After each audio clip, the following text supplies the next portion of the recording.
Paano po tayo magpalit ng page name doon sa ating existing page para sa bagong business natin? Ang una po natin gagawin ay mamaya magre-reply po ako. Facebook. Okay? And kapag nakapag-login ka na, syempre pupunta ka dito sa pages mo. Click mo lang po yan. And then hanapin mo yung page na gusto mong palitan. For example, ito sa akin.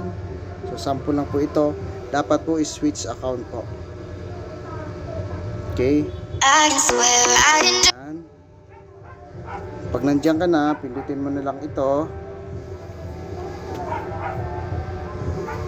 Then, pindutin mo ulit yan. Yung settings na yan. Sundan mo na lang po itong ating instruction. Yan.